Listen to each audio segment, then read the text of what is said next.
Hello प्यारे परीक्षार्थियों, मैं ईशा अग्रवाल आप सभी का हिंदी व्याकरण के एक बहुत महत्वपूर्ण वीडियो में आप सभी का स्वागत करती हूँ।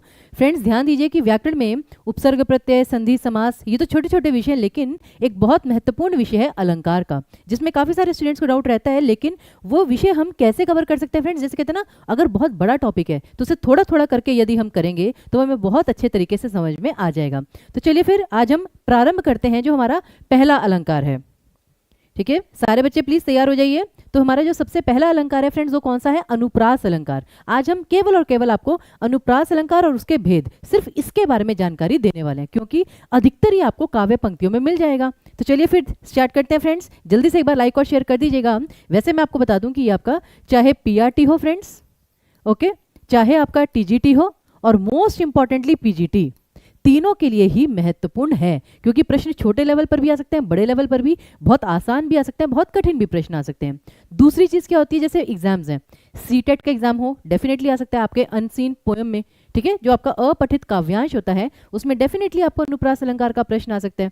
बाकी बीपीएससी में, केवीएस में, DSSB में, एससेट में, सब में आपका ये टॉपिक तो महत्वपूर्ण है ही है। यूपी लैंग्वेज टीचर में सबसे इंपॉर्टेंट टॉपिक है। तो सभी बच्चे ध्यान दीजिए कि सबसे पहले अनुप्रास अलंकार बहुत ही आसान है। अनुप्रास अलंकार का मतलब होता है फ्रेंड्स कि जब वर्णों की आवृत्ति बार बार हो। अनु मतलब क्या होता है, इसे कहते हैं पीछे या बार बार, और प्रास मतलब होता है ध्वनि, कि जब कोई भी ध्वनि या वर्ण बार बार रिपीट होता है उसे हम कहते हैं अनुप्रास अलंकार। लेकिन इसमें ट्विस्ट है, कहानी में ट्विस्ट है। तीन चीजें हैं फ्रेंड्स जो रिपीट हो सकती हैं अनुप्रास अलंकार में। कौन सी तीन चीज? सबसे पहली है ध्वनि, या फिर जिसे हम कहते हैं वर्ण। जैसे कि वो था ना, मेरे मन के मीत मनोहर, तो म म म म म, ये एक वर्ण जो है वो बार बार रिपीट हो रहा है, ये आपका अनुप्रास अलंकार में आएगा। दूसरी चीज होती है फ्रेंड्स शब्द।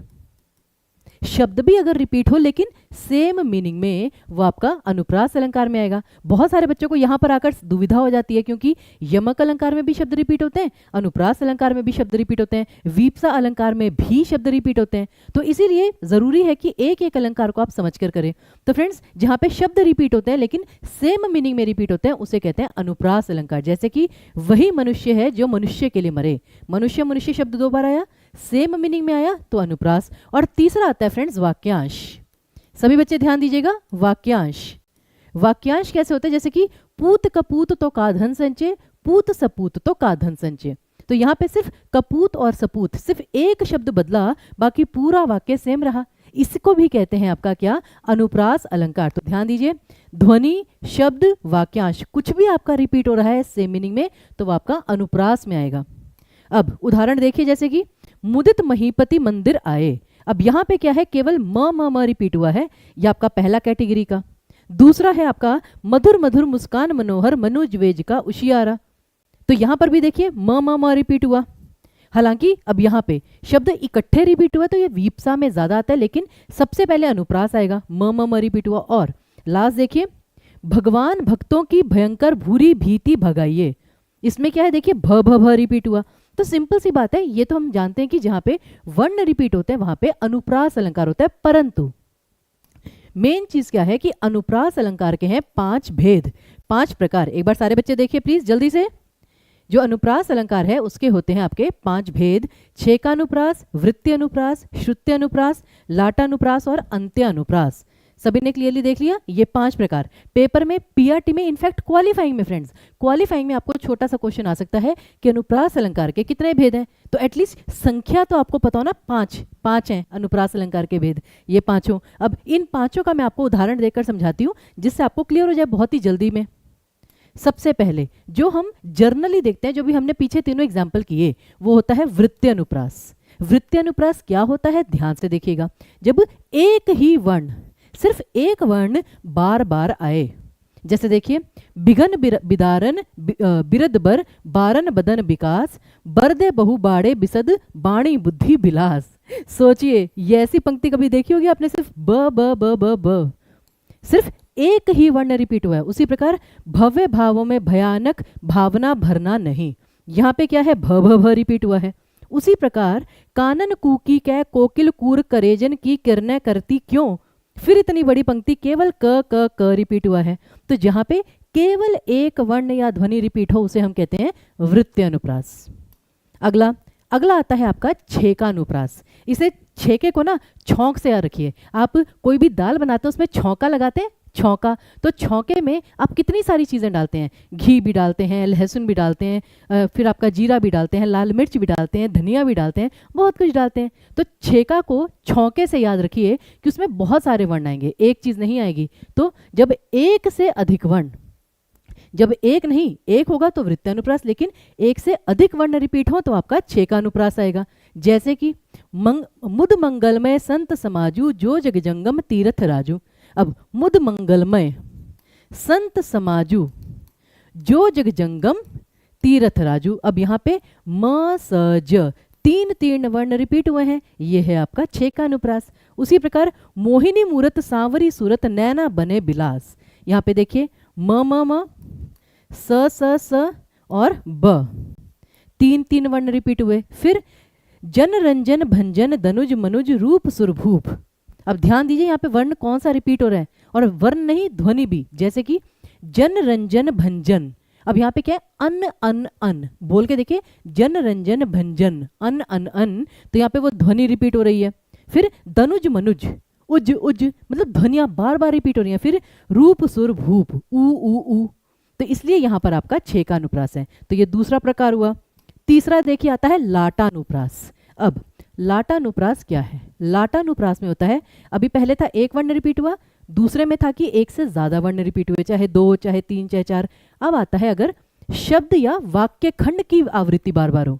जैसे मैंने आपको बताया कि वही मनुष्य है जो मनुष्य के लिए मरे, तो मनुष्य शब्द दो बार आया, सेम मीनिंग में आया, इसलिए आपका लाटानुप्रास। फिर पूत कपूत तो का धन संचय, पूत सपूत तो का धन संचय, सिर्फ ये बदला, बाकी सब कुछ सेम है, सेम मीनिंग में है, सेम रिपीटिशन है। फिर पोयम आपने सुनी होगी, वीर तुम बढ़े चलो धीर तुम बढ़े चलो, सामने पहाड़ हो सिंह की दहाड़ हो, याद है? तो तुम बढ़े चलो, तुम बढ़े चलो, बिल्कुल सेम मीनिंग में है, रिपीटिशन हो रही है, सुंदरता बढ़ती है, लाटानुप्रास।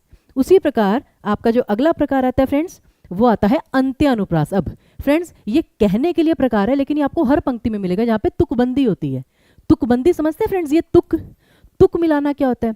लगा दी किसने आकर आग, कहाँ था तू संशय के नाग, आग नाग, सिर्फ लास्ट में तुक मिल रहा है कि जो लास्ट में राइमिंग होती है वो तो मोस्टली हर कविता में होती है, सिर्फ मुक्तक काव्य में नहीं होती है। उसी प्रकार देखिए, बिरति विवेक विनय विज्ञान बोध जयारथ वेद पुराना, तो विज्ञाना पुराना राइम बन गई आपका अंत्यानुप्रास। वैसे तो देखिए व रिपीट हो रहा है, तो ये वृत्त्यानुप्रास ज्यादा है। तो ये क्या है कि बच्चे कहते हैं कि मैम अब इसमें वृत्त्यानुप्रास चूज करें या अंत्यानुप्रास, पेपर में आए तो क्या करेंगे मैम? फ्रेंड्स एग्जामिनर समझदार है, उसे पता है कि यहाँ पर अंत्यानुप्रास भी है, वृत्त्यानुप्रास भी है, वो केवल आपका अगर ऑप्शन देगा तो सिर्फ अनुप्रास देगा। तो इतना बस समझ लीजिए कि प्रकार क्या होते हैं, वो ज्यादा बेहतर है। और लास्ट में आता है कि आपका, लास्ट में आता है श्रुत्यानुप्रास। श्रुति क्या होता है फ्रेंड्स? श्रुति मतलब सुनना। तो बेसिकली क्या है कि ऐसी पंक्ति जहां पे वर्णों को सुनने में ध्वनि मधुर लगे, कानों को सुनने में मधुर लगे। अब इसकी परिभाषा फ्रेंड्स थोड़ी तोड़ मड़ोड़ के है कि अब आप किसे मधुर मानते हैं, किसे मधुर नहीं मानते। तो जस्ट एक इसका एग्जाम्पल हर जगह दिया जाता है, जस्ट ये याद करने के लिए कर लीजिए कि जब काव्य में मधुर सुनाई देने वाले अथवा या कानों को मधुर लगने वाले वर्णों की आवृत्ति हो। जैसे कि दिनांत था थे दीननाथ डूबते, सधेनु आते गृह गवाल बाल थे। अब मधुर किस प्रकार से लगना वो एक अलग बात है, लेकिन मतलब ये वाला एग्जाम्पल हमेशा श्रुत्यानुप्रास में दिया जाता है। तो फ्रेंड्स ये थे आपके अनुप्रास के 5 प्रकार। इन पांचों प्रकारों को अच्छे से एक बार देख लीजिएगा। क्वालिफाइंग और पीआरटी वालों के लिए केवल संख्या पर्याप्त है, पीआरटी वाले बस एक बार परिभाषा देख लें क्या होता है, लेकिन टीजीटी और पीजीटी वाले वो पांचों प्रकारों को विस्तार से समझेंगे, बहुत महत्वपूर्ण है। बाकी आई होप कि अगर आपको ये प्रकार समझ में आ गए, दोबारा से देखिएगा और उसके बाद एक प्रश्न का उत्तर देकर जाइएगा कि मुख मयंक सम मंजू मनोहर यहाँ पे अलंकार कौन सा है इन पांचों में से। आई होप ये आपके लिए यूजफुल रहेगा। बाकी कोई भी क्वेरी हो फ्रेंड्स कमेंट बॉक्स में लिखकर जरूर जाइएगा, और टीचिंग परीक्षा के यूट्यूब चैनल को सब्सक्राइब अवश्य कीजिए। ऐसे ही और वीडियो लेकर और इसका विस्तृत वीडियो लेकर, ठीक है ना, अलंकार का हम आपके लिए प्रस्तुत होंगे, जिसमें कि 2-2 सेशन होंगे अलंकार के, जिसमें सारे अलंकार हम कवर करेंगे। बहुत बहुत धन्यवाद।